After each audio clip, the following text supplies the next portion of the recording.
Hey you guys, welcome back to the channel. Big thank you to all of the new subscribers, and for anybody who doesn't know, my name is Bruce VanLife Jr. and I live in this Chevy Express 2500 that I bought for $1,000. And yes, buying a van that cheap comes with a lot of surprise repairs and maintenance, but with some elbow grease and never giving up, this vehicle is where I call home. And along this journey of living full-time in a van in Canada and surviving some absolutely brutal winters, we make some pretty amazing friends and memories along the way. Wouldn't have been able to survive without y'all. So come join the adventures as I bring you all along for a ride through my life, from all the good times to all the bad times and every adventure in between. On this journey, you never know what could happen next. So let's get to it.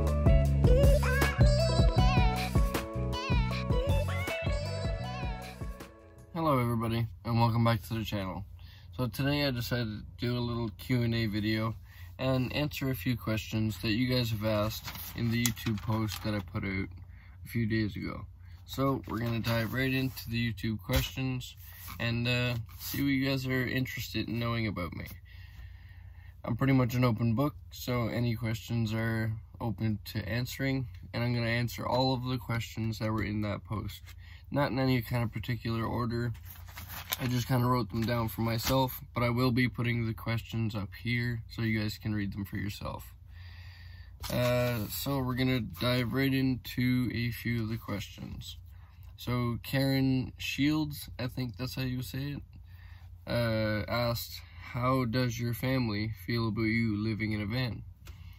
So I think they're pretty chill about it. I mean,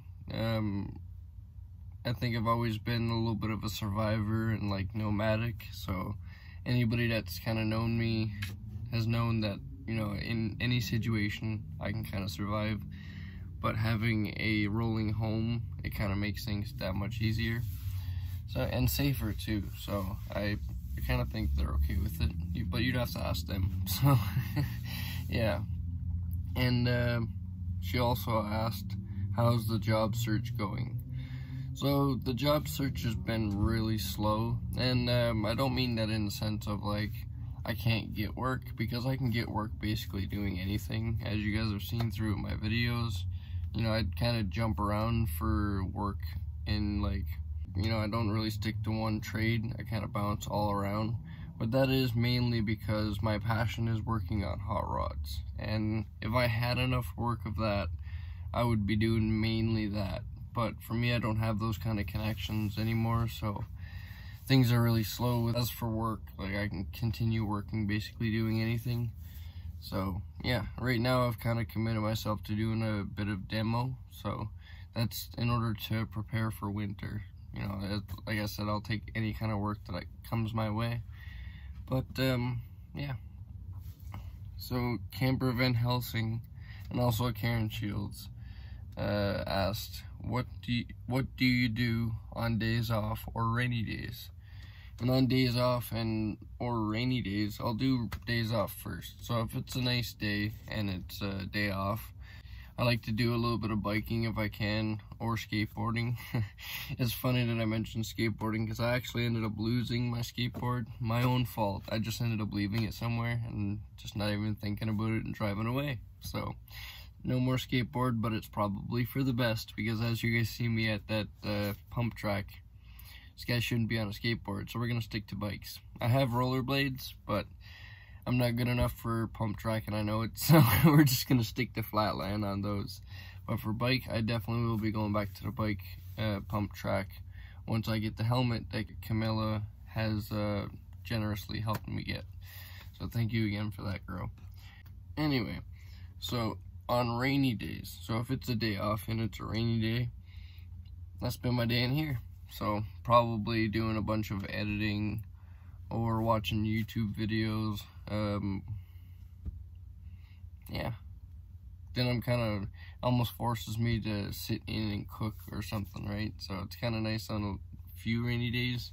Calgary doesn't have many of those, so that's nice. We get a lot of sun here, so I'm very thankful for that. But yeah, you spend a lot of your time in the vehicle, which is not very fun. You know, it's nice to get out. So, Heaven Can't Wait asks, do you have any siblings?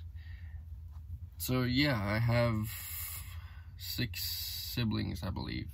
A lot of nieces and nephews, and I even have a niece that's older than me by a year. So yeah, we're spread out. Everyone has a pretty good, like, stable life, and they're good in their own sense. So I'm probably the most nomadic one of the bunch, but we're all survivors. So yeah. And does your dad live in Newfoundland? So yes, my dad does live in Newfoundland. He used to live up here in Calgary with me. That's another story for another day, how he and my sister got up here. But for right now, yes, he does live in Newfoundland, and we are trying to possibly plan a week of where he might come up and stay with me in the van. Maybe we go camping in the woods, something like that, and his father and son. I think that would be a pretty cool week series of videos to shoot, and I didn't really enjoy spending time with him as well. It's been a long time since we've been able to catch up, so we call often, but not often enough, you know. Anyway, Aaron the DJ asks, what is my favorite food? My favorite food is probably got to be burgers, because meat, bread, you know, can't go wrong with that. You almost can't mess up a burger. You can, but even with my poor cooking, a burger comes out good. So there's something to be said about a good home cooked burger with some homemade buns. I gotta say that. Winman Can asks, do you have a fishing rod? Yes, I have my fishing rod right here. And one of my fishing rods actually ended up catching me and my dad like 500 mackerel off the rocks back home one time. So yeah, it's a real memorial fishing rod, that one is, and my good luck fishing rod. I also have this guy. This is my lucky fishing net. My dad gave this to me when I was young, so I hang on to this very dearly. I don't have many possessions, but the possessions I do have all have meaning. Anyway, Robin Williams asks, do you think you will ever live in a house again, and do you miss it? No. I do not miss living in a house, and I can't imagine myself ever living in a home again, not in sticks and bricks. I really like to be mobile. I often say even to people that I meet in person, like, this van is almost too big for me, you know? Like, when we got this van, it was meant for 2 people, it was built out for 2 people. Now that it's just me, there's a lot of space for 1 person, and I'm a very minimal person. I could live in, you know, a cool station wagon or something, which, you know, might happen in the future. But for right now, yes, this is a lot of room for me. I don't think I would ever go back to a house, because I don't like being stationary, you know. Even with some of the jobs I do with doing demo, I see neighbors, you know, always worried about what's gonna happen, and, you know, I never wanted that worry. So being able to move my home is that much easier than worrying about all my neighbors around me, because if you don't like your neighbors, you could just pull off. So yeah. Big Boy Gang asks, how old am I? Yeah, so I am 29. I get this wrong often, but Aaron and Mark, the pink guy, always remind me. So I'm 29, I'll be 30 this year.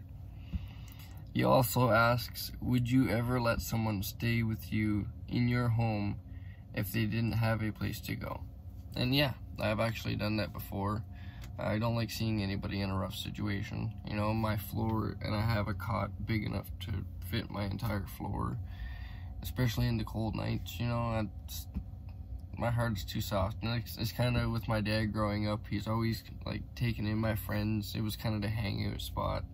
So yeah, he's a very generous man, and that's kind of translated through me. So yeah, I can't see anybody ever out in a bed situation. If it came to it and they needed somewhere to sleep, I can't see anybody in a hard situation. So we'll just leave it at that. But I have done it before, yes. Okay, so Camilla, good old Camilla, asks, what are your short or long-term goals and dreams? So my short-term goals are just live day to day pretty well. I kind of keep on that mentality of just survival. So like every day is just, you take every day as it comes kind of thing. My long-term goals and dreams, I would love to move south and work on like hot rods and cars full time. That would be my absolute dream, and it's always been my long-term goal. So any kind of way that I can to work towards that, I try to in any way, shape, or form. Like even with the engine shop that I was working at, like that was a huge opportunity for me, and it helped me learn a lot. And any chance I can to dabble into that stuff, I go full in, right? So yeah, that would be my long-term dream and goal. What steps are you taking to achieve them, or what is needed for you to reach them? I need like I would basically need someone with like a race car or something like that to hire me, you know, or a racetrack or some kind of mechanic shop that dabbles in that mainly, because like I say, that is my dream. So that's what it would take to achieve that. Yeah. What are your plans? She also asks, what are your plans for 2023?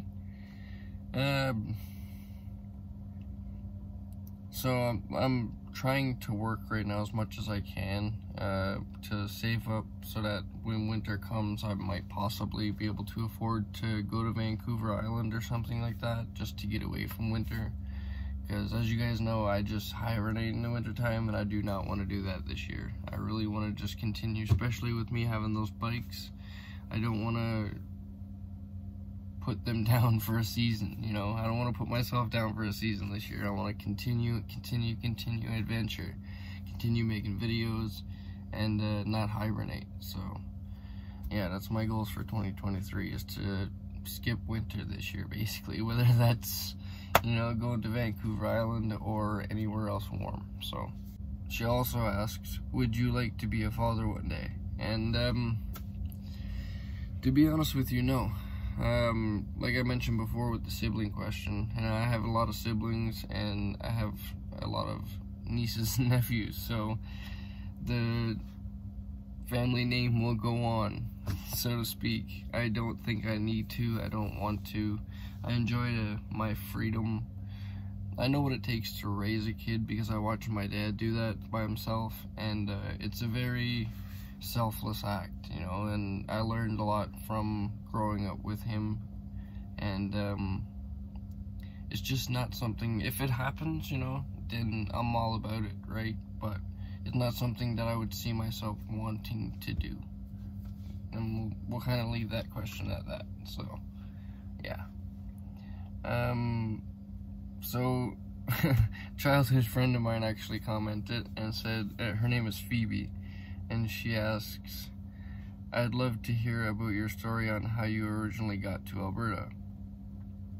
So that's a very long story, but I'll try and make it as short as possible. So when I left my small town in Stephenville, Newfoundland, a buddy of mine gave me a ride to the boat. Another buddy of mine actually paid my way across because, you know, as you all know, I roll with like $13 in my pocket at all times, and that's a good day. But yeah, so that got me across the boat, and my buddy Brian actually decided to join me on my trip. So we hitchhiked basically to Halifax, where his uncle gave us a job doing some flat roofing. So we did that for a little bit, and then for some reason, I don't know what it was, but for some reason I just felt like I was drawn west. So I just kind of went with my intuition, or, you know, whatever. I just went with my gut in a sense. So eventually we ended up continuing on our journey, and basically, like, you know, stumbling along all the way to Ontario, where we met up with his grandmother. And then I met up with my brother, who was living in Ontario, who still does, my brother Dwayne. He's a real awesome dude. I love that guy, and both my nephews. But yeah, and from there, I ended up going to Calgary, and I stayed in Calgary for a little bit, and I really liked it, and that's why I kind of stick here now. But yeah, that's kind of, you know, in a short term, how I got from Newfoundland to Calgary. So yeah, it was quite an adventure. It took a long time, let's just say that. She also asks, what do you miss about Newfoundland? And the island, you know, I miss that island. You know, rock climbing with the ocean right down here, you know, all of the woods that's back there, all, you know, the wildlife, the fishing, but it's not like it was when I was growing up. So yeah, it's still in my memories, near and dear to my heart, but it definitely has changed. And she also asks, do you ever think you will move back? No. I can't even imagine myself moving back there. I went back for a visit, like probably a year and a half ago, and it really just reassured me that it's not the place for me. You know, and that's why I have such a hesitancy to go to Vancouver Island, because it's also an island similar to Newfoundland, and every island has their differences. I understand that. I would like to be able to say that I was on the island from the east and the island from the west. I would really like to be able to say that, but yeah, we'll see. But as for going back to Newfoundland, no, I don't think so. I would much rather fly my dad up here and spend a week with me in the van or something than go back there. I do love the island. It's just, like I say, it's changed. So, Debbie asks, boxers or briefs? Boxers, Debbie. Or, I don't know, loose, or like kind of tight, long underwear. I don't know what you would call those. Sarah Rose, good old Sarah Rose. So she asks a few questions, which I enjoy, you know. Thank you, Sarah. It definitely makes the video a little longer, but it's good questions that people might be curious about. So she asks, best or worst sleep in the van? So best sleep was probably on the banks of Black Bank in Newfoundland, way up high on the sandbanks, overviewing the ocean, but still you can hear it. And yeah, that was probably my best sleep in the van overall. And then my worst sleep was actually, you guys seen. So I got woken up about 20 feet from a train. So be sure to check your surroundings, folks. Have you ever got the knock? Yes, I've gotten the knock probably like 3 times. But to be honest with you, it was kind of my fault, because I just didn't check out my area before I went to sleep. And yeah, it was just security telling me I couldn't park there. So, you know, we can move our home, so we just move if we're not allowed to be there. We find a more comfortable spot that we are allowed to stay at, and then crash out for the night. I think people kind of blow up the knock thing a lot. That's why I haven't really done a video on it, because it's just a knock, you know. Our home has wheels. It's not a big deal. So, yeah. How do you find work? So a lot of how I find work is through temp agencies or word of mouth. So if someone hears of me working on something and then they spread that, that really helps. That gets me most of my, like, car work. So, you know, I mainly focus on old school vehicles. The modern stuff is a little out of my realm, but yeah, if it's got a small block 350 in it, I'm your guy. We'll work on that thing all day. Who taught me how to give great hugs? And again, probably gotta attribute my dad for that one. easiest or hardest repair on the van. So easiest was probably easiest repair on the van. I honestly can't think of an easy repair that I did on this van, because when I got it, it was like 250,000 miles on its second engine, so it's been through heck, you know what I mean? So yeah, every part has been like hell to try and remove or replace. But the easiest part was probably, believe it or not, the water pump, and that thing is way in under the hood. So yeah, believe it or not, that was probably the easiest replacement, and it's been going good ever since. So knock on wood. She also asks, if money wasn't an object, where would you go? Where would I go? Probably like Florida, Mexico, or Australia. That's probably where I would go. Yeah. If money wasn't an object, definitely. Yeah.